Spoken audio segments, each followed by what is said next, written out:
பேச்சுக்கு அதிபதி அக்னி தேவன் என்பதாலும், வாய் திக்குதல் என்பது ஒரு நோய் அல்ல என்பதாலும், அது ஒரு மனரீதியான பிரச்சினை என்பதாலும், ஒருவன் அதனை பூரணமாக, நித்தியமாக சரிசெய்து கொள்ள முடியுமா? சுவாமியின் உபதேசம் தேவை. கோவிந்தன் கேட்டிருக்காருங்க சுவாமி. நிச்சயமாக பண்ணிக்கலாங்க. அது பிறவி நோய் கிடையாது, அது மனநோயும் கிடையாது. ஒரு தடை, மனசில் இருக்கிற தடை. எல்லா சொற்களுமே திக்குவாயில் திக்கிறது இல்லை. லா ழா போன்றதெல்லாம் சுலபமாக சொல்லிடுறாங்க. வருது போகிறது இதெல்லாம் சொல்லிடுறாங்க. இந்த காங்கிற சவுண்டு மட்டும்தான் அவங்களுக்கு ஏதோ ஒரு கஷ்டம். கான்னு ஆரம்பிக்கும்போது மட்டும்தான் அடுத்த சொல் வராது. கசடு, கற்பகம், கல், கட்டடம்னு வரும்போதுக்குன்னு நாக்கு போய் ஒட்டிக்குதுக்குன்னு வருது. அது கா அப்படின்னு வெளியே தள்ள தெரியல. இது ஒரு பயிற்சி தானே. அப்போது திக்குவாய் இருக்கிறவங்க எந்த இடத்துல திக்குதுன்னு பார்க்கணும். இப்பில் திக்குதா இக்கில் திக்குதான்னு பார்க்கணும். அப்போ அதுக்கு மட்டும் அந்த சவுண்டை உண்டாகிறதுக்கு ஒரு 100 தடவை ப்ராக்டிஸ் பண்ணிகிட்டே இருந்தோம்னா தானாக வந்துடும். இவங்க நமக்கு திக்குவாயின்னு முதல்லையே முடிவு பண்ணிவிட்டு ஒவ்வொரு சொல்லும் சொல்கிறதுக்கு முன்னாடி கா வரும்போது இங்கே நான் மாட்ட போகிறேன் அப்படின்னு அவனை முதல்லையே சொன்னால் நிச்சயம் அது மாட்டோம். நம்ம பேசும்பொழுது யோசனை பண்ணியே பேசிகிட்டு இருக்கிறோம். ஆனால் அவங்க யோசனை பண்ணி தான் பேசுவாங்க. ஏன்னா நம்ம எப்பவும் திக்கோங்கிற ஒரு பயம் இருந்துக்கிட்டே இருக்குது. அப்போ ஆதி காரணமாக ஒரு பயம் இருக்குது. பிறந்ததுலேருந்தே ஒரு பயம் ஒன்று அந்த சப்த ரூபமாக இருந்து கொண்டிருக்குது இல்லையா? அது தெய்வ பிரார்த்தனையின் மூலமும் சரியான பயிற்சியின் மூலமும் நீங்கும். நம்ம பயிற்சி பண்ணுறது ரொம்ப முக்கியம். ஆனால் நானே பண்ணிவிடுவேன்னு சொல்லக்கூடாது. தெய்வமும் துணை இருக்கும். எந்த விஷயத்துலையும் நீங்கள் பாருங்கள், 75% நம்மளுடைய முயற்சி, 25% கட்டாயம் கடவுள். நீங்கள் 100% நானே பண்ணினா கூட அது 75% தான் உங்களால் செய்ய முடியும். 20% உங்களுடைய தலைவிதிக்கு விட்டுடும். தலைவிதி அங்கே உட்காரும். எவ்வளோ நீங்கள் முயற்சி பண்ணாலும் 25% முடிவு எங்கே இருக்குது? தலைவிதியில் இருக்குது. அந்த சமயத்தில் அந்த தலைவிதி தான் தடையாக நின்று நல்லா போயிட்டு இருந்து இப்போ கடைசி நேரத்தில் இப்படி ஆகிப்போச்சு அப்படின்னு நான் நிறைய பேர் சொல்கிறது காரணம் அவங்ககிட்ட இந்த பிரார்த்தனை இல்லாதனால தான். அந்த தடைக்கு பேர் விக்னம்னு பேர். விக்னம்னா ஒரு தடை. அதை நீக்கிறதுக்கு பேர் விக்னேஸ்வரர் அப்படின்னு பிள்ளையாருக்கு ஒரு பேர். கணேசர், அவருக்கு விக்ன விநாயகா, தடைகளை நீக்குபவனே அப்படின்னு. இப்போ எவ்வளோ தெய்வங்கள் இருந்தாலும் ஒரு தடையை நீக்கிறது யாருன்னாக்கா விக்னேஸ்வரருக்கு தான் நம்ம போகிறோம். குறைகளை களைபவர், சின்ன சின்ன அப்படின்னு. அதுக்கு தான் நம்மளுடைய எந்த ஒரு மந்திரங்களிலும் ஹோமத்திலையும் சொன்னோம்னா ஈஸ்வர பிரீதியார்த்தம் மம உபாத்த சமஸ்த துரித சயத்வாரா ஈஸ்வர பிரீதியார்த்தம் அகமிதம் கர்மா கரிஷ்யாமி அப்படின்னு ஒரு மந்திரம் சொல்கிறோம். அப்படின்னா என்ன அர்த்தம்னா, மம உபாத்த, நான் என்னென்னைக்கோ செய்த என்னால் உண்டாக்கப்பட்ட பாவ புண்ணியங்கள், அது துரிதம், சின்ன சின்ன தடைகள், துரிதம்னா தடைகள். சயத்வாரா, அது நீங்கும் வண்ணம். ஈஸ்வர பிரீதியார்த்தம், பகவானே உன்னை இதை சந்தோஷப்படுத்தி இந்த ஹோமத்தை செய்கிறேன், இந்த தீபத்தை ஏற்றுகிறேன், இந்த பிரார்த்தனை செய்கிறேன், இந்த அங்க பிரதர்ஷனம் செய்கிறேன், இந்த தோப்புக்கரணம் போட்டுக்கிறேன், இந்த தேங்காயை உடைக்கிறேன். எது வேணால் நீங்கள் செய்யுங்க. செய்கிறது எது வேணா இருக்கலாம். அது ஈஸ்வர பிரீதியார்த்தம். ஏதோ சமஸ்கிருதத்தில் சொல்லியிருக்கிறதுனால நமக்கு, நீங்கள் கோயிலில் போனால் இதை தான் சொல்லுவார். நீங்கள் அர்ச்சனைன்னு வந்த உடனே இதான் சொல்லுவாங்க, இதை சொல்லுங்கள் திரும்பி அப்படின்பாங்க. அப்புறம் நம்ம மம உபாத்த அப்படின்னு ஆரம்பிக்கிறோம். இறைவனை நாம் எந்த அது இஷ்ட தேவதையாக இருக்கலாம், அல்லது குல தெய்வமாக இருக்கலாம், அல்லது பெருந்தெய்வம் சொல்கிற ஈஸ்வரன், அது மாதிரியான தெய்வங்களாக இருக்கலாம், நாராயணன் போடுறதா இருக்கலாம், சிறு தெய்வங்களாக இருக்கலாம். எப்படி இருந்தாலும் எல்லா டிபார்ட்மெண்ட்டும் ஹெட்டுக்கு தான் போகும், இரண்ய கர்ப்பருக்கு தான் போயாகும். அதுதான் ப்ராப்பர் சேனல். அங்கே போகாமல் எதுவும் நடக்காது.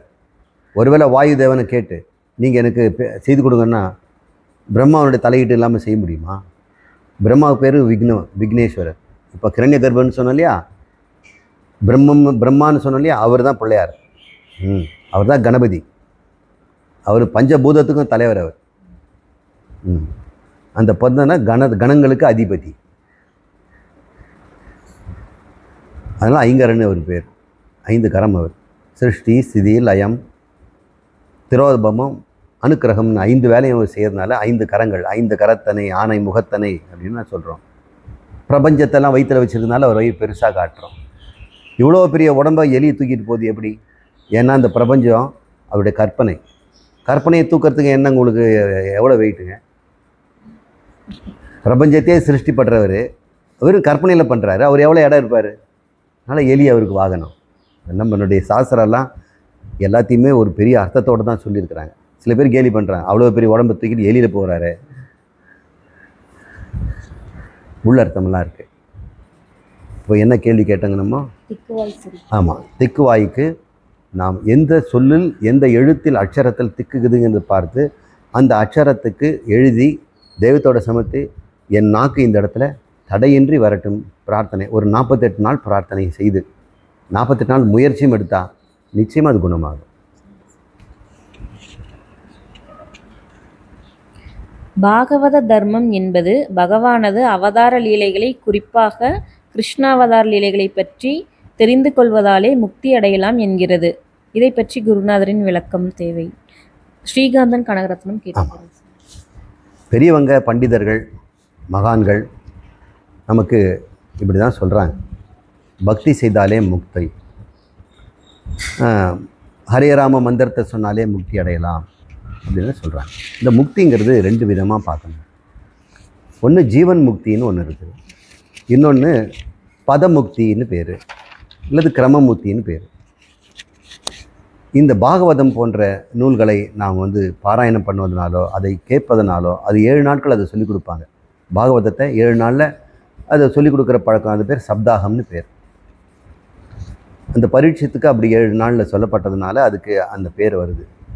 நாமளும் பாகவதத்தை நம்ம கேட்கணும், நூலாக படிக்கலாம். எல்லாம் படிக்கும் பொழுது நமக்கு ஒரு தடவை படித்தாலாம் பாது, அது கருத்து ஒன்றி அது படிக்கவே உங்களுக்கு மனசு மாறிடும். கண்ணில் தாரையாக தண்ணீர் கொட்டும், பகவானை நினச்சி மனசு உருகும். ஆஹா, இப்படிப்பட்ட லீலையெல்லாம் பண்ணியிருக்கிறாரே. மக்களுக்கு அவர் ஒரு லீலையை நினச்சாலே நமக்கு புல்லரிக்குது. கோவர்தனம் இருக்கிறையே சுண்டு வரலில் தூக்கி வச்சிருக்கிறார், குட்டி உண்டு பையன். அப்புறம் அந்த கீழே ஜனங்களெல்லாம் தங்கியிருக்கிறாங்க. 7 நாட்கள் தொடர்ந்து மழை. அங்கேயே சமையல் பண்ண ஆரம்பிச்சுன்னா தொட்டில் கட்டி தொங்க விட்டுருக்குறாங்க. எதில்? அந்த மலையினுடைய கீழே ஊக்கு மாட்டி அதில் தொட்டில் கட்டி தொங்குது. மாடு ஆடுகள்லாம் இப்போ கண்ணுங்களெல்லாம் மேய்ஞ்சிட்டு இருக்குது. அவங்க பாட்டு எப்போன்ற மாதிரி சந்தோஷமாக இருந்துட்டு தான் இருக்கிறாங்க கோவர்தனகிரியை. இது நினைக்கும்போது எவ்வளோ சந்தோஷமாக இருக்குது. இப்படியெல்லாம் நீ செய்வியா? நீ கோவர்தனகிரியே தூக்குறவன், எனக்கு ஒரு பாரம் இருக்குது, அது நீ தூக்க முடியாதாயா அப்படின்னு கேட்டால் மனம் உருகி நம்ம செய்வதற்கு இந்த பாகவதம் போன்றதான் செய்யும். இந்த நூலை கற்பதனால நமக்கு பதமுக்தி கிடைக்கும். பதமுக்தினா கைலாயமோ அல்லது வைகுண்டமோ அது போல் இடத்துல ஒரு நிலையான ஒரு வாழ்க்கை கிடைக்கும். அது சாலோகம் அப்படின்னு பேர். அந்த லோகத்தில் வசிக்கலாம். இந்த லோகத்தில் வசிக்க அங்கே வசதி எவ்வளோ நல்லா இருக்கும் இல்லையா? அது ஒரு முக்தின்னு அவங்க சொல்கிறாங்க. இது ஆபேட்சிக முக்தின்னு பேர். Relatively speaking it is also a kind of liberation அப்படின்னு. அது ஓரளவுக்கு அதுவும் முக்தி தான்ப்பா அப்படின்னு சொல்கிறல்ல, முக்தி போகலை அப்படின்னு அது ஒரு முக்திங்கிறதுனால அது ஆபேட்சிக முக்தி, ஆபேட்சிக மோட்சம், பதமுக்தி அப்படின்னு சொல்லுவாங்க. இந்த பதத்தை அடையலாம். என்ன பதம்? இறைவனுடைய உலகத்தில் அவரோட கூட இருக்கலாம், அவர்கிட்ட இருக்க முடியும். அது சாமீபம் பேர். அவர் உலகத்தில் வாழ்ந்தோம்னா, பாகவதரோட சேர்ந்து பஜனை பண்ணிட்டு வாழ்ந்தோம்னா அது சாலோகம். இன்னும் நிறைய இது பாகவதம் பண்ணோம்னா நாம் இறைவனுடைய உருவமே நமக்கு கிடைச்சிடும். அது சாரூபம். இப்போ சாலோக, சாமீப, சாரூபிய இந்த 3மே முக்தி கிடையாது, பதமுக்தி. ரிலேட்டிவ்லி ஜீவன் முக்தின்னு சொல்கிறோம் பார்த்தீங்களா? அத்வைத வேதாந்தம் கற்று தானே பிரம்மமாகிடுறது, வாழும் பொழுதே பிரம்மமாக வாழ்வது, அந்த பிரம்ம நிஷ்டையில் இருக்கிறாங்க பாரு, அதுதான் உண்மையான முக்தி. அந்த முக்தி இந்த பாகவதம் படித்தா கிடைக்காது, ஜீவன் முக்தி கிடைக்காது. ஒருவேளை அந்த பாகவதம் படித்ததுனால இந்த உண்மையை தெரிஞ்சுக்கணும். பல இடத்துல பாகவதத்தில் இப்படி சொல்லியிருக்குதே, நான் தான் உன்னியாக இருக்கிறேன், நான் தான் உனக்குள்ள மூச்சாக இருக்கிறேன் அப்படின்னு அவர் சொல்லும் பொழுது இதை நம்ம கேட்டு தெரிஞ்சுக்கணுன்ட்டு அத்வைதத்து மூலமோ உபனிஷத்து மூலம் கற்றுக்கிட்டுட்டான்னா, தத்துவமசி போன்ற மகா வாக்கியங்களை அவன் புரிந்து கொண்டால் பாகவதத்தின் மூலமும் கூட முக்தி கிடைக்கலாம். ஆனால் பாகவதம் ஒரு முதல் ஸ்டெப்பு, அவ்வளவுதான். இந்த பக்திங்கிற ஒரு ஸ்டெப்பில் பதமுக்திக்கு போயிடலாம். அந்த ஸ்டெப்பை வச்சு அடுத்த ஸ்டெப்பு வேதாந்தத்துக்குள்ளே வந்துட்டோம்னா ஜீவன் முக்தி இங்கேயே. அப்புறம் அவன் என்ன ஆவான்? செத்த பிறகு அவன் லோகத்துக்கு போக மாட்டான், ரூபமும் கிடையாது, அவர் கடவுள் சமீபம் இல்லை, அவர் கடவுள் ஆகிடுவார். மீதி பாகவதம் படிக்கிறவங்களாம் இவங்ககிட்ட தான் வருவாங்க, ஜீவன் முக்தன்கிட்ட தான் வருவாங்க. ஜீவன் முக்தன் வாழும் பொழுதே கடவுளாக இருக்கிறான், அவனுக்கு அதுதான் ஜீவன் முக்தி, அதுதான் பரமபதம் அப்படின்னு பேர். அடுத்த கேள்வி. மனம் என்றால் என்ன? அது நம் உடல் முழுவதும் வியாபித்து இருக்கிறதா? நம்முடைய ஆன்மா நமது தேகத்தை விட்டு வெளியே செல்லும் பொழுது அதுவும் கூடவே வருகிறதா? தயவு கூர்ந்து விரிவாக பதில் கூறவும் சுவாமிஜி. சசி சுந்தரேஷன் பாஸ்டன்ல இருந்து கேட்டிருக்காருங்க. உடம்பு, மனசு, ஆத்மா, மரணத்தில் என்ன நடக்குது? இதுதான் கேள்வி. இப்போ இதை நம்ம விளக்கி சொல்லலாம். இது தேகம், இதுக்குள்ளே தண்ணி வச்சிருக்கிறேன், அதுதான் நம்முடைய மனம். தேகத்துக்குள்ளே தான் மனம் இருக்குது, அது உள்ளம்னு சொல்லுவோம். உள்ளே இருக்கிறதுனால உள்ளம், இது வெளியே இருக்கிறதுனால வெள்ளம்,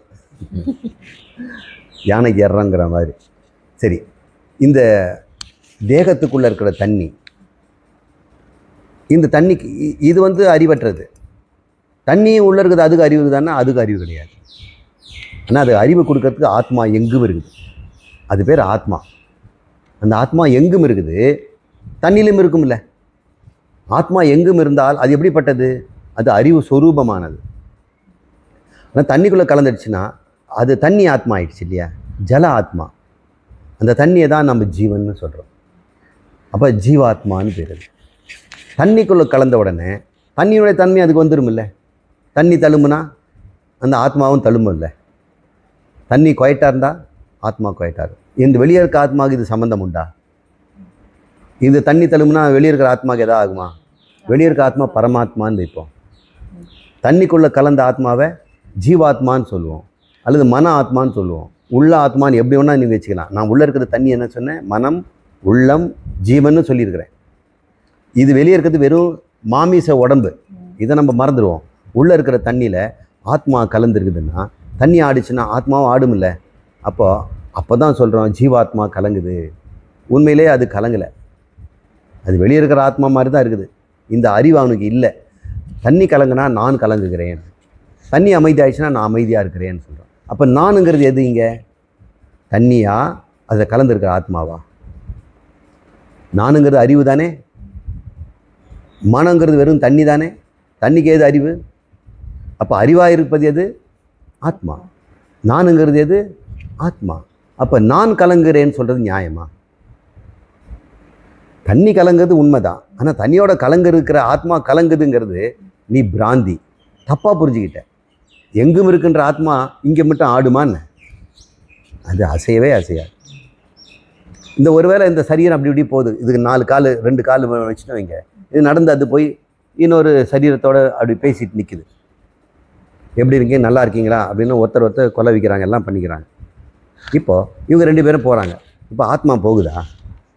பானை போகுது, தண்ணி போகுது, தண்ணியை கலந்த ஆத்மா போகுதா? ஆனால் போகிற மாதிரி தெரியுது இல்லை. இப்போ இது நகருதுன்னா ஆத்மா, இது உள்ளே இருக்கிற ஆத்மா நகருதுன்னு நினைக்கிறேன். நீங்கள் நினச்சி பாருங்கள், உள்ளே இருக்கிற ஆகாயம் நகரவே நகருது. ஆகாயத்துக்குள்ளே தான் பானை நகருது. ஆனால் பானைக்குள்ளே ஆகாயம் நகரதான் நம்ம பார்த்துக்கிறோம்ல, அது ஒரு பிராந்தி தானே, ஒரு குழப்பம் தானே. அது மாதிரி நம்ம ஆத்மாங்கிறத பரமாத்மாவுக்கு தான் அது பேர். இது இந்த தண்ணியோட இருக்குன்னா அது பேர் ஜீவாத்மா அப்படின்னு. இப்போ என்னாச்சு? இதனுடைய வாழ்க்கையும் முடிஞ்சு போச்சு, பிராரப்தம் முடிஞ்சு போச்சு. பானை உடைஞ்சிடும் இல்லை, அதுதானே மயானத்தில் எல்லாரும் பானையை உடைக்கிறாங்க. ஒரு ஓட்டை பானையை கொண்டு போயிட்டு தண்ணி கொட்டிடும்ல. எவ்வளோ அழகாக நமக்கு மயானத்தில் இந்த கதையை சொல்கிறாங்க. பானைங்கிறது இது சரீரம் உடைய தான் ஏன் போகுது. அந்த தண்ணி வேணால் போகலை, தண்ணி கொண்டு போய் இதில் ஊற்றிட்டோம், இன்னொரு பானையில் போயிடுச்சு. இது இன்னொரு உடம்புல இன்னொரு அம்மா வயிற்றில் பிறகுது. இது அம்மா இந்த பானையை உண்டாக்குறாங்க குட்டியாக. நம்ம ஜீவன் என்ன பண்ணுது? நேராக இதுக்குள்ளே போய் நிரம்பிடுது. 4.5 மாதம் அம்மா வயிற்றில் இந்த பானை இருக்கும்பொழுது, இந்த பானையிலேருந்து பானை உடைஞ்ச பிறகு உள்ளே இருக்கிற தண்ணி எதோடு போகுது? ஆத்மாவோடு போகுது. ஆத்மாவோட போகுதுன்னா ஆத்மா தூக்கிட்டு போதா? ஆத்மா எங்கும் இருக்கிறதுனால, இது நகர்ந்தாலும் ஆத்மா நகர்ந்த மாதிரி தெரியறதுனால ஆத்மா சாந்தி அடைகிறது, ஆத்மா ஒரு இடத்துல பிறந்துருதுன்னு நம்ம சொல்கிறோம். ஆனால் ஆத்மா நடக்கலை. இந்த ஜீவனுங்கிற ஜலந்தான் ஒரு பானையை விட்டு இன்னொரு பானை போகுது. இப்போ இந்த பானையில் ஒரு இது பிராரப்தம் இருக்கிற வரைக்கும் வாழ்கிறோம். அப்புறம் இந்த பிராரப்தம் உடஞ்சி போன பிறகு மறுபடியும் இந்த தண்ணியை பத்திரமா கொண்டு போய் இன்னொரு உடம்புல கொடுப்பார். அது நாய் உடம்பாக இருக்கலாம், பன்றி உடம்பாக இருக்கலாம். அது அவனுடைய செய்த கருமத்தைப்படி. இந்த தண்ணிக்குள்ளே இருக்கும்போது ஆத்மாவாக இருந்ததில்லை, அது என்னென்ன பண்ணிச்சோ அதுக்கேற்ற உடம்பு அது கொடுக்குறாங்க. நமக்கு நல்ல உடம்பு கொடுத்துருக்குறாங்க, ஆண் உடம்பு, பெண் உடம்பு. இந்த உடம்புல தானே இந்த மாதிரி அத்வைத வேதாந்தம் கேட்கறதுக்கு அறிவெல்லாம் இருக்குது. இந்த உடம்பையும் கொடுத்து அறிவையும் கொடுத்து கூட நிறைய பேர் இங்கே வர மாட்டேங்கிறாங்க, இது கேட்கவே மாட்டேங்கிறாங்க. இது எல்லாம் பயனில்லாத வேலை, இது வெட்டி வேதாந்தம் அப்படின்னு சொல்கிறாங்க. படைக்கிறத பாரு, பணத்தை திரட்டு, லாக் பண்ணி வச்சியா, அதை செய்தியா, டெபாசிட் பண்ணியா, கடன் வசூல் பண்ணியா அப்படின்னு வாழ்ந்துட்டு இருக்கிறாங்க. அவங்க இன்னொரு பானையை தயார் பண்ணிகிட்டு இருக்கிறாங்க. வாழும் பொழுதே சாகும் பொழுதுக்கு இன்னொரு பானையை தயார் பண்ணுறாங்க. தர்மம் பண்ணிகிட்டு இருந்தான்னா தேவலோகத்தில் ஒரு பானை கிடைக்குது. அதர்மம் பண்ணிகிட்டு இருந்தான்னா இந்த பூமியிலேயே நாய், குரங்கு, முதலை ஏதாவது ஒன்று கிடைக்கும், கட்டாயம் கொடுப்பார். அது எங்கே என்ன போகுதுன்னு நமக்கு தெரியாது. இப்போ அது புரிஞ்சிருந்துங்களா? உடம்பு, சூக்ஷ்ம சரீரம் அல்லது ஜீவன் என்கின்ற உள்ளம், அதில் எப்பொழுதும் நிரந்தரமாக கலந்திருக்கின்ற ஆத்மா. அது விலகுவதும் இல்லை, உள்ளே நுழைவதும் இல்லை, எப்பொழுதுமே இருக்குது. ஏன்னா மனம் எங்கு சென்றாலும் ஆத்மா அங்கே இருக்கிறது. அப்படி தான் ஈசாவா சிவபுண்ணி சொல்லுது. மனம் போகிறதுக்கு முன்னாடி ஆத்மா ரெடியாக இருக்குதான். இல்லை, நான் உடம்பை விட்டு வெளியே போகிறேன்னு வைங்க, வெளியே போகிறது யார்? மனம்தான், உள்ளந்தான் போகுது, அதுதான் ஜீவன். அது போகும்போது ஆத்மாவை தேடி போதா? போகிற வழியெல்லாம் ஆத்மா தானே இருக்குது. மனம் அறிவுடையதாக இருக்கும்போதே ஆத்மா இருக்குது. நான் ஒரு தூரத்தில் இருக்கிற ஸ்டாரை பார்த்து தெரிஞ்சுக்கிறேன்னு வைங்க, இப்போ கூடவே ஆத்மா அதை தெரிஞ்சுக்கிட்டு இருக்கு. இப்படி தெரிஞ்சுக்குங்க. அடுத்த கேள்விக்கு வாங்க. உங்கள் உரைகளை கேட்கும் பொழுது நான் பிரம்மம் என்பது புரிகிறது. ஆனால் உலக விவகாரங்களில் ஈடுபடும் பொழுது கோபம், பதட்டம் போன்ற விஷயங்களினால் என் மனம் அடிக்கடி சோர்வடைந்து விடுகிறது. நான் பிரம்மம் என்பதை மறந்து விடுகிறேன். என்ன செய்வது? நாராயணசுவாமி கரூர்லேருந்து கேட்டிருக்காருங்க சுவாமி. சரி, நான் பிரம்மம் அப்படிங்கிறது நினைவச்சுக்கிற விஷயமா? நான் நாராயணசாமிங்கிறது நினைவச்சுக்கிறாரா? நான் நாராயணசாமி மறந்துட்டேன் சார்னு சொல்கிறாரா? நான் நாராயணசாமிங்கிறது அவருக்கு இது வரைக்கும் தெரிஞ்சு வச்சிருக்கிறார். என்னைக்காவது அடுத்தது நாராயணசாமி வாங்க அப்படின்னும் போது ஓடுறாருல, நான் மறந்துட்டேன் சார், நான் தான் நாராயணசாமி அப்படின்னு சொல்லலைல்ல. அவர் மன்னிச்சுக்கணும், அவர் பேரை சொல்கிறதுனால. நான் வேடிக்கையாக நான் பேசலை, உண்மை நீங்கள் பாருங்கள். நான் நாராயணசாமிங்கிறத இந்த உடம்போடு சேர்த்து என் வாழ்க்கையெல்லாம் சேர்த்து ஒரு மூட்டை கட்டி வச்சுருக்கிறோம்ல, அதுதான் என்னை பற்றிய கதை. நாமளே நமக்கு ஒரு கதை எழுதிக்கிறோம். குழந்தையிலேருந்து ஒரு கதை ஆரம்பிச்சிது. அந்த கதையை ஆரம்பித்து கொடுக்குறோம் அம்மா அப்பா. கதாநாயகன் ஆகிட்டோம். நான் இது படிப்பேன், அதை படிப்பேன், இதை செய்வேன், அதை செய்வேன், கல்யாணம் பண்ணுவேன், வீடு கட்டுவேன், இதெல்லாம் நமக்கு வாழ்நாள் கதைகள். அவன் எனக்கு விரோதி, இவனுக்கு நண்பன், இவனுக்கு துரோகம் பண்ணிட்டான். இந்த கதையில் சில பேர் கதாபாத்திரத்தை அழிக்க பார்க்குறோம், சில பேர் கதாபாத்திரத்தை சேர்க்க பார்க்குறோம், சில பேர் காதல் பண்ணுறோம், சில பேர் வெறுப்பை காட்டுறோம். இதெல்லாம் கதை தான். ஒவ்வொரு மனிதனும் ஒவ்வொரு கதை, தானே எழுதிட்ட கதை தான். இவன் எழுதுகிற கதை முடிஞ்சு போகுது, அவன் எழுதுகிற கதை தொடருது இன்னொரு உடம்புல.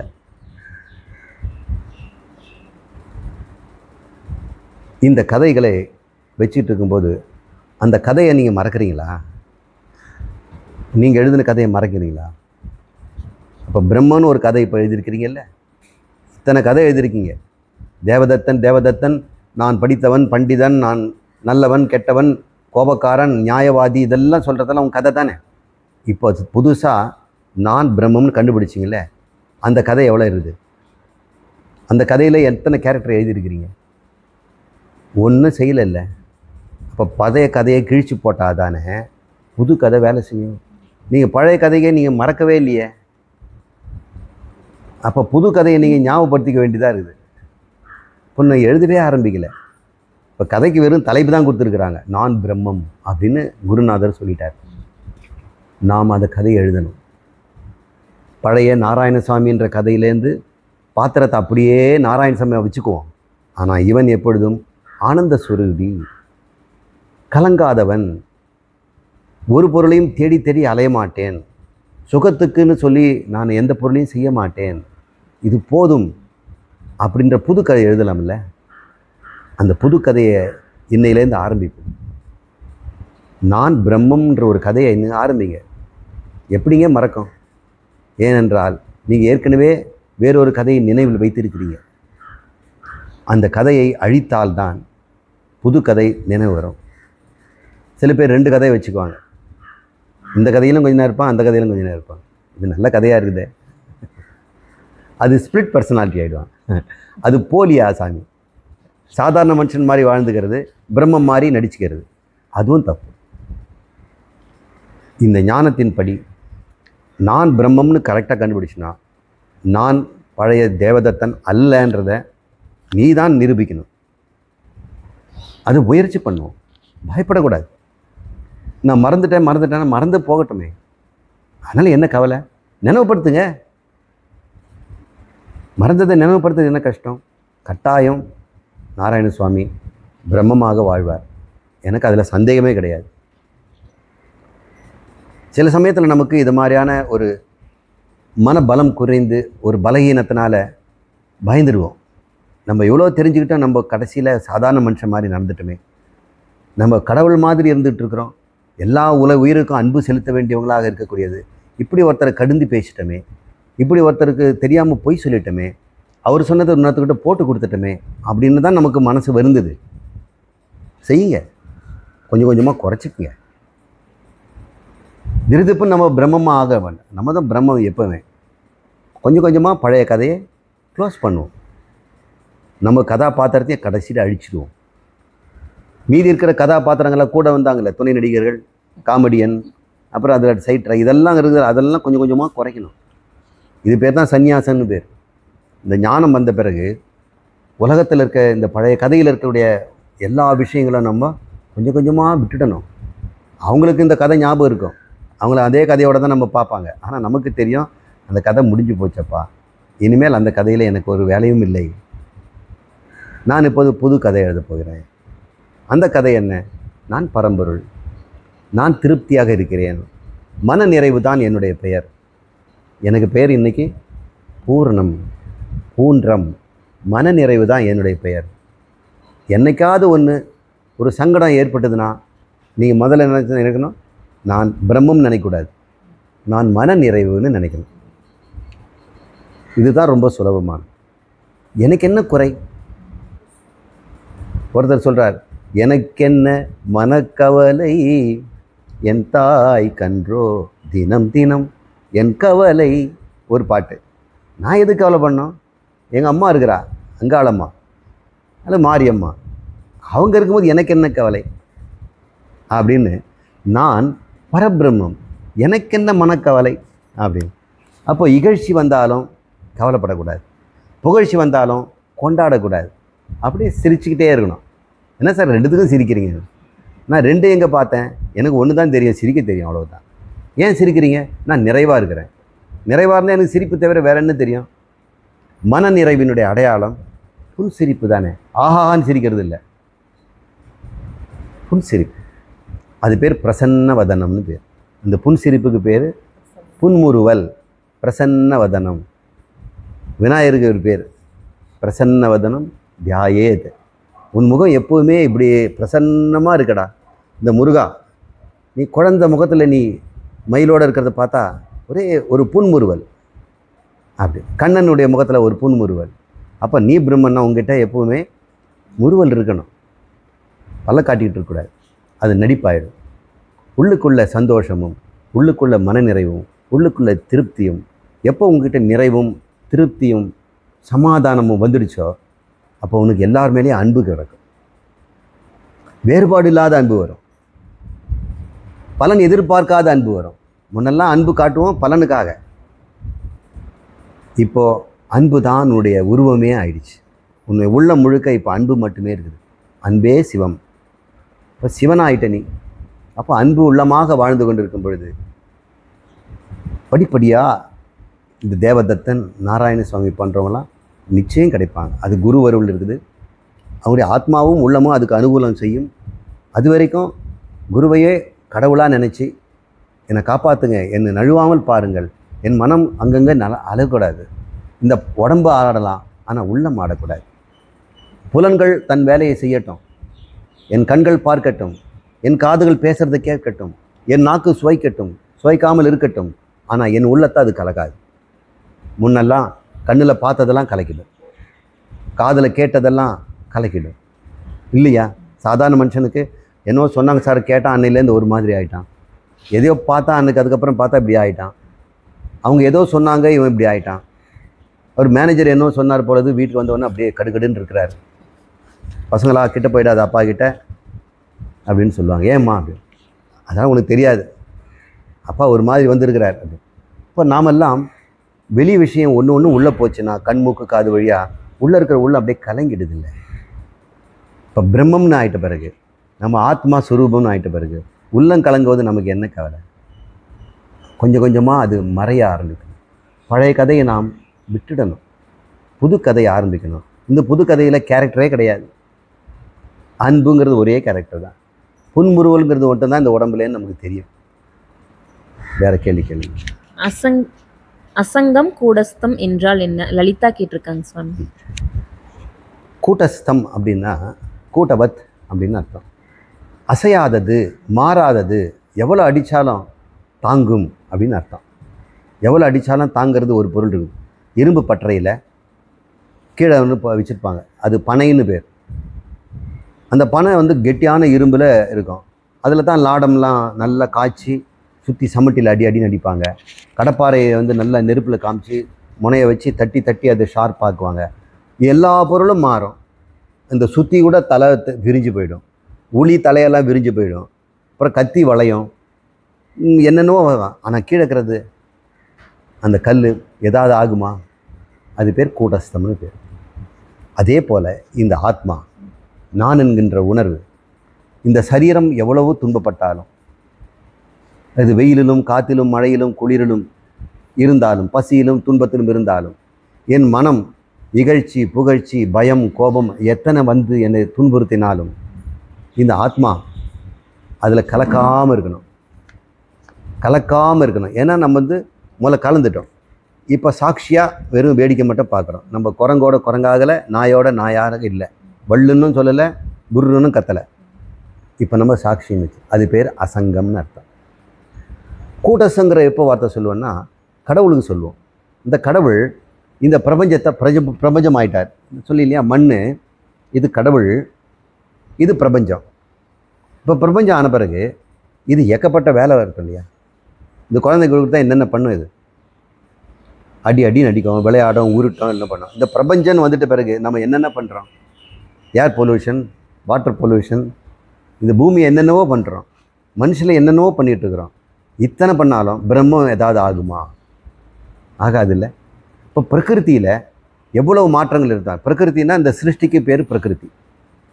பிரகிருதி இந்த மாதிரியான சிருஷ்டி ஆகி இதுக்குள்ளே பிரளயங்களும் காற்றும் மழையும் இடியும் மக்களோட மோதல்களும் சண்டைகளும் போரும் ராக்கெட்டும் ஏவுகணையும் எத்தனை அடித்தாலும் கடவுளுக்கு ஏதாவது ஆகுமா? இந்த மண்ணுக்கு ஏதாவது ஆகுமா? பானைக்கு என்ன ஒன்றா ஆகும், ஆனால் மண்ணுக்கு என்ன ஆகும்? எந்த மாதிரி இருந்தாலும் மண் அதில் இருக்கும். இது உடஞ்சி போனாலும் மண் மண்ணாக தான் இருக்கும். அது துன்பப்படுமா, கஷ்டப்படுமா, மாறுமா? மாறாது இல்லையா? அந்த மாறாமல் இருக்கின்ற நிலைக்கு பிரகிருத்தியினுடைய இருக்கின்ற பிரம்மத்துக்கு கூட்டஸ்தன்னு பேர். இந்த மனதோடு இருக்கின்ற அதே பிரம்மம் ஆத்மாவுக்கு அசங்கம்னு பேர். இப்போ நீங்கள் தியானம் பண்ணும்போது நான் அசங்கம், நான் கூட்டஸ்தம் அப்படின்னு உலகமெல்லாம் எவ்வளோ மாறினாலும் நான் மாறாதவன், கூட்டஸ்தன். இந்த உள்ளம் எவ்வளவுதான் மாறினாலும் நான் மாற மாட்டேன், ஏனென்றால் நான் அசங்கம்.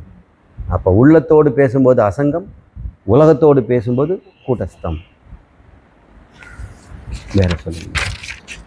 அநித்தியமான கனவை காட்டிலும் நனவு நித்தியம், நித்தியமான ஆத்மாவை காட்டிலும் நனவு அநித்தியம். இதேபோல் ஆத்மாவிற்கும் மேல் ஒரு நித்தியமான வஸ்து இருக்க வாய்ப்பிருக்கிறதா? இது ரிகர்சிவாக வாய்ப்புள்ளதா? ஷாலினி யூஎஸ்லேருந்து கேட்டிருக்காங்க. ஆத்மா தான் இப்போ கூட்டஸ்தம், அதுதான் அசங்கம், அதுதான் திருக்கு. அதுக்கு மேலே இன்னொரு திருக்கு கிடையாது. அதுதான் அல்டிமேட். அப்படி போனோம்னா அனவஸ்தா தோஷம் அப்படின்னு ஒன்று வந்துடும். ஒன்றுக்கு அதுக்கு ஒரு ஆத்மாவுக்கு மேலே இன்னொரு ஆத்மா அப்படின்னு ஒன்று போய்கிட்டே இருக்கும். அப்படி போகாது. அதான் மூலம், முதல், தனி முதல், சத்தியம்னு பேர். மீதியெல்லாம் மித்யா. மித்யாலும் நீங்கள் எவ்வளோனா மாற்றம் பார்க்கலாம், ஆனால் சத்தியம் ஒன்று தான். சார்லஸ் டார்வினின் பரிணாம வளர்ச்சி கோட்பாடுகளை ஏற்றுக்கொண்டால் உபனிஷத்துக்கள் நவீன மனிதர்களால் உருவாக்கப்பட்டதாக, அதாவது எழுதப்பட்டதாக ஆகிவிடும் அல்லவா? ஸ்ரீகாந்தன் கனகரத்னம் கேட்டிருக்காங்க. பரிணாமம் அப்படிங்கிறது வேதத்தில் சொல்லப்பட்டிருக்குதுன்னு சொல்கிறோன்னு வைங்களேன். இந்த வேதம் சில விஷயங்களை நமக்கு சொல்கிற விதமே வினோதமாக இருக்குது. நமக்கு தெரிஞ்சதே அது சொல்லும், அப்புறம் தெரியாதது சொல்லும். தெரிஞ்சதை வச்சு தெரியாததை காட்டுறது தான் அதோடைய மெத்தடாலஜியே. இப்போ பரிணாமம்னு அது சொல்லுது, அது மனுஷனும் சொல்கிறான். ஏன்னா எனக்கும் தெரியுது. பரிணாமம்னா என்ன? வேதத்தினுடைய அடிப்படையில் பரிணாமம்னா முதல் கெட்டு ஈறு உண்டாதல் அப்படின்னு. முதல் கெட்டு தான் இன்னொன்று உண்டாகுது. இப்போது மண் கெட்டு பானை ஆகுதா? மண் கடலை இல்லை, எப்பவுமே இருக்குது இல்லை. இது பரிணாமம் சொல்ல முடியுமா? மண் பரிணாமம் அடைந்த பானை ஆச்சுன்னு சொல்ல முடியாது. ஆனால் பால் தயிராயிடுச்சுன்னா மறுபடியும் பால் ஆகுமா?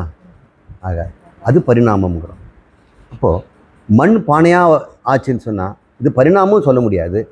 ஆனால் ஏதோ ஒரு மாற்றம் இருக்குதே சார் அப்படிங்கிறோம். அது பேர் விவர்த்தம்னு பேர், கல்பனான்னு பேர். இப்போ பானையை, மண்ணை உங்கள் கற்பனையினால் பானையாக பார்க்குறீங்க. உங்களுக்கு ஒருவேளை கற்பனை இல்லைன்னா மண்ணை தான் பார்ப்பீங்க. சில சமயத்தில் அப்படி தான். கற்பனை இல்லைன்னா அவர் பெரிய பெயிண்டிங் வரைஞ்சி வச்சுருப்பார், அது பேர் அப்ஸ்ட்ராக்ட் பெயிண்டிங்பான். கற்பனை இல்லாதவன் அப்படியே பார்த்துக்கிட்டே இருப்பான். இந்த கலரை எடுத்து அள்ளி அள்ளி பூசியிருக்கிறான், கோடு போட்டிருக்கான், அதை போட்டிருக்கிறான் அப்படின்னு. கற்பனை இருக்கிறவன் ஆஹா அப்படியே மெய்மறந்து இருக்கிறான். இப்போ 2 பேருக்கு ஒரே பொருள் தான். இது வந்து கற்பனையோடு பார்த்தோம்னா பானை, கற்பனையை விட்டுட்டு பார்த்தோம்னா எப்போவும் இருக்கிற மண் தான். இப்போ கற்பனை இருக்கிறவன் என்ன பண்ணுவான்?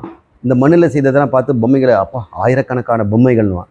கற்பனை இல்லாதவன் எல்லாம் மண் எடுத்து போடு அந்த பக்கம் அப்படின்பான்.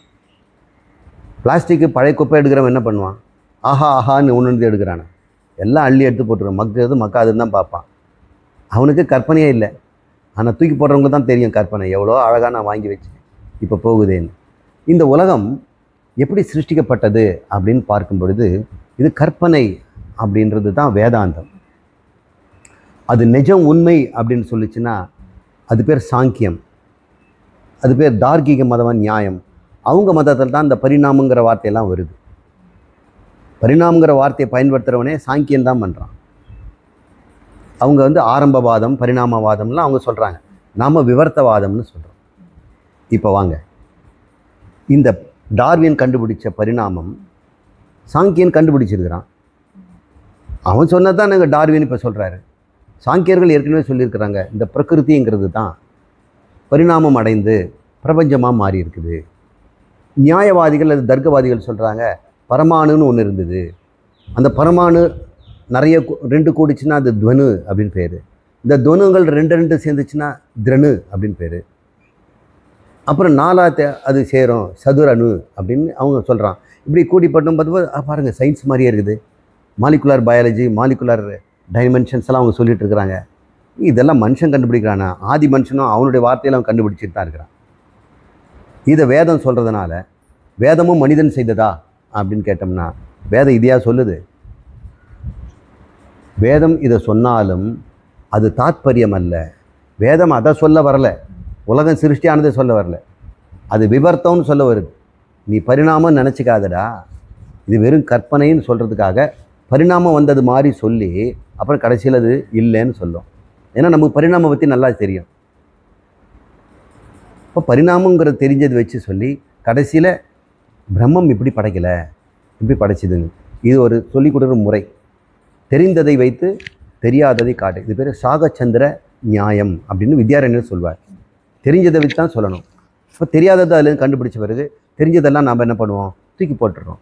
3ஆம் பிறை வானத்தில் தெரியும் பொழுது அதை நீங்கள் பார்த்துட்டீங்க. இன்னொருத்தனுக்கு காட்டுறீங்க, எங்கேன்னு அவன் 10 நிமிஷம் தொந்தரவு பண்ணுறான்.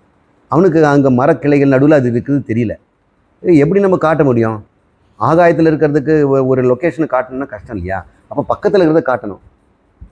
அங்கே பாரு, அடிவானத்தில் பில்டிங் எல்லாம் தெரியுதா? அங்கே டாலாக ஒரு பில்டிங் தெரியுதா? தெரியுது. அது பக்கத்தில் ஒரு பெரிய ஒரு ஆலமரம் தெரியுதா? தெரியுது. ஆலமரத்து மேல் உச்சியில் 2 வி மாதிரி ஒரு கிளை தெரியுதா? தெரியுது. எதுக்கு நான் நிலாவை கேட்டால் நீ இதெல்லாம் சொல்கிற அப்படின்னு காரணமாக தான் சொல்கிறேன். உனக்கு அதெல்லாம் தெரியுது இல்லை? ஆமாம். இப்போ பாரு, தெரியாதது தெரியும். அந்த கிளைக்கு நடுவில் பாருங்க, வாய மூடி ஈ போக போகுது. அப்போ வேதம் என்ன சொல்ல வந்தது? அதனுடைய தாத்பரியம் என்ன? நிலாவை காட்டுறது. ஆனால் என்ன சொல்லுது? அது நிலா இல்லாததெல்லாம் சொல்லுது. அதே மாதிரி வேதத்துலேயும் பரிணாமத்தை பற்றியெல்லாம் பேசும். ஆனால் அதோடைய நோக்கம் பரிணாமம் உண்மைன்னு சொல்கிறதுக்கு இல்லை, பிரம்மம் ஒன்றுன்னு காட்டுறதுக்கு தான். அதுக்காக அதனால் அந்த மெத்தடுக்கு அத்தியாரோப அபவாத முறை அப்படின்னு பேர். அது பிரக்ரியா. அத்தியாரோப அபவாத பிரக்ரியா. தெரிஞ்சதையே முதல்ல சொன்னால் அது பேர் அத்தியாரோபம்.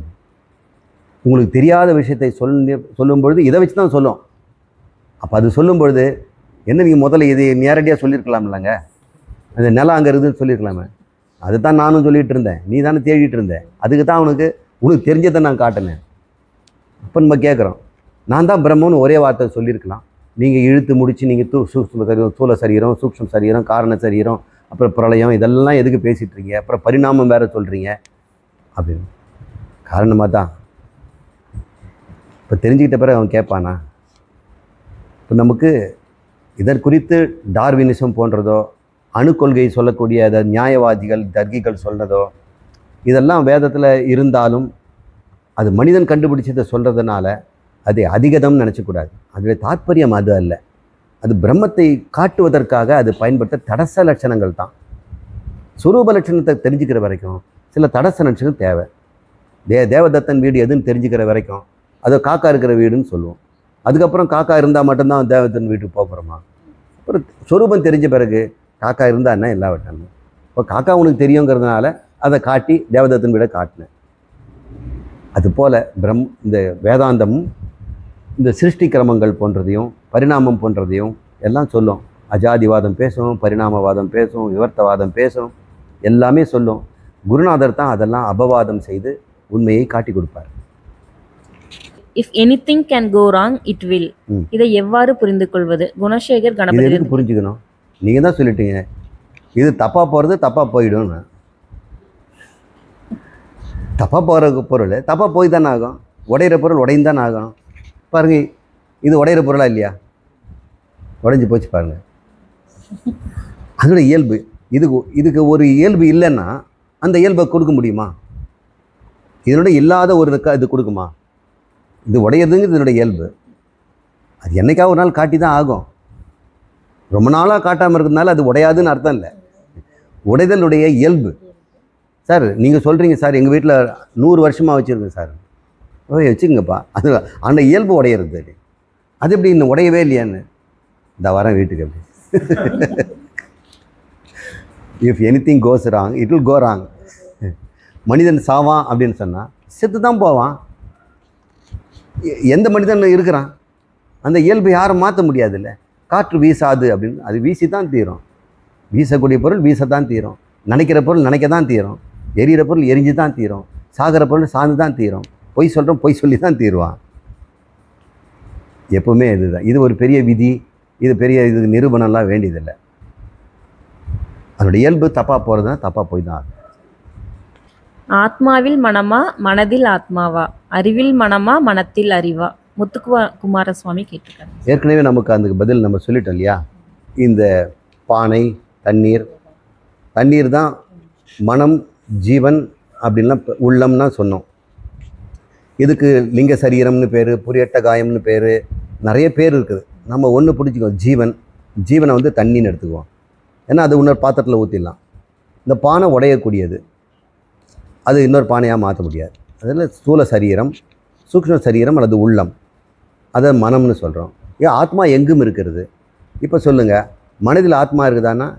இருக்குதுன்னு தான் சொல்லுவேன். ஏன்னா எங்கும் இருக்கிறது இங்கே மட்டும் இல்லைன்னு எப்படி சொல்ல முடியும்? சரி, ஆத்மாவில் மனம் இருக்குதான்னு கேட்டால் அப்படி தான் சொல்லுவேன். ஏன்னா ஆத்மா எங்கே இருக்கிறதுனால மனம் எங்கே போனாலும் அங்கே ஆத்மா இருக்குது. இப்போ இது ரெண்டுத்தினுடைய வித்தியாசம் புரிஞ்சுங்க. மனம் என்பது என்ன, ஆத்மா என்பது என்னன்னு தெரியுது. ஆத்மா நித்தியம், எங்கும் இருப்பது, விபுகு அதுன்னு பேர். எங்கும் இருந்தால் அது விபுகு.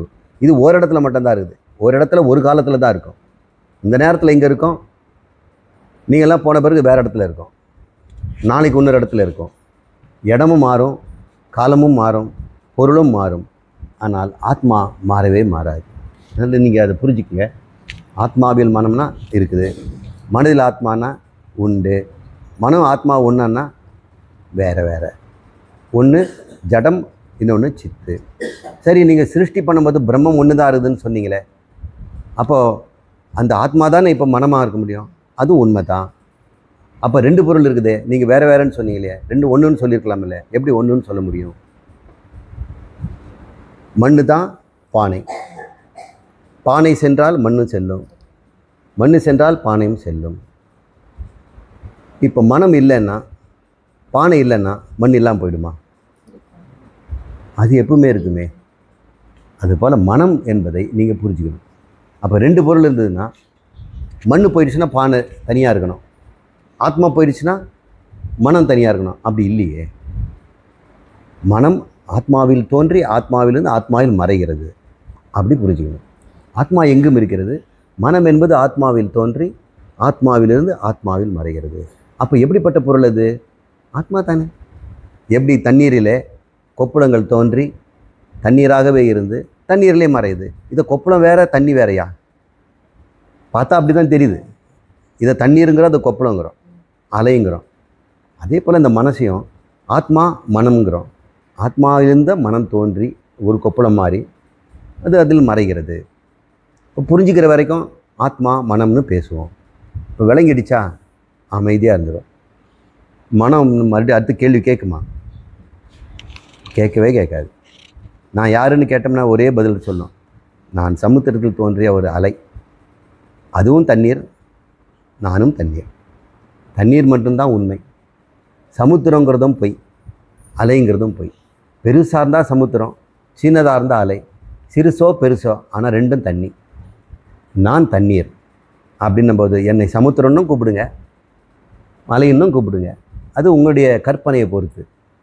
சமுத்திரம்னா ஈஸ்வரன், அலைன்னா ஒரு ஜீவன். ஜீவனும் ஈஸ்வரனும் தண்ணியால் ஆனது தான். அந்த தண்ணி பேர் தான் கடவுள். கடவுள் தான் இறைவன், கடவுள் தான் ஜீவன். இப்போ மனம் என்பது தான் ஆத்மா. ஆத்மாவாக மனம் இருக்கிறது. அதனால் மனமாக ஆயிடுச்சு, அதனால் மனம் அழிஞ்சால் ஆத்மா அழிஞ்சிடலாம் கிடையாது. இப்போ மனதினுடைய தன்மை என்ன? அது சார்புடைய இருப்பு, ஆத்மாவை சார்ந்து இருக்குது. ஆனால் ஆத்மா எப்படிப்பட்ட இருப்பு? சார்பற்ற இருப்பு. யாரையும் சார்ந்து இல்லை, மனதை சார்ந்துருது. மனமே என்னை விட்டு போயிடாதே அப்படின்னு ஆத்மா அழுமா? ஆனால் மனம் அழும், ஆத்மா என்னை கைவிட்டுடாதே அப்படின்னு கடவுளை நம்ம கெஞ்சிரும், ஆத்மாவை தான் கெஞ்சிரும். ஓ, ரெண்டு இருப்புகள் இருக்குது. இருத்தல், அது இப்போ இருத்தலுக்கு பேர் சத்துன்னு பேர். ஒன்று எப்பொழுதும் இருக்கிற நித்தியம் சத்தியம்னு பேர், அது ஆத்மா. இன்னொன்று அதில் தோன்றி மறைகிறது, அது பேர் மித்யா அப்படின்னு பேர். அப்போ எப்போவுமே இருக்கின்ற அந்த சத்தியத்துக்கு மெய்ப்பொருள்னு பேர். அதில் தோன்றி தோன்றி மறைது, அது பேர் பொய்ப்பொருள்னு பேர். இப்போ மனம் பொய்ப்பொருள், ஆத்மா மெய்ப்பொருள். ரெண்டு பொருள் இருக்குதா? எப்படிங்க ரெண்டு பொருள்? மெய்ப்பொருள் தான் மெய்ப்பொருள். பொய்ப்பொருள் எப்படி பொருள்னு சொல்லுவீங்க? பொய்ப்பொருளை கூட நீங்கள் பொய்ன்னு சொல்லுவீங்களா? உண்மைன்னு சொல்லுவீங்களா? சொல்ல முடியாதுல்ல. பொய்ப்பொருளை கணக்கிலே வச்சுக்க முடியாது. இப்போ கணக்கில் வச்சுக்க முடியாதுங்கிறதுனால நாம் ஒரு பொருள் இருக்கிறது பிரம்மம் அப்படின்னு ஒத்துக்கிறோம். இப்போ இதுக்கு மேலே விளக்க வேண்டாம், நல்லா சிந்திச்சு பாருங்கள், உங்களுக்கு விளங்கும். ஓம் பூர்ணமத பூர்ணமிதம் பூர்ணாத் பூர்ணமுதச்யதே பூர்ணஸ்ய பூர்ணம் ஆதாய பூர்ணம் ஏவாவசிஷ்யதே. ஓம் சாந்தி சாந்தி சாந்தி. ஹரி ஓம். ஸ்ரீ குருभ्यो நமः. ஹரி ஓம்.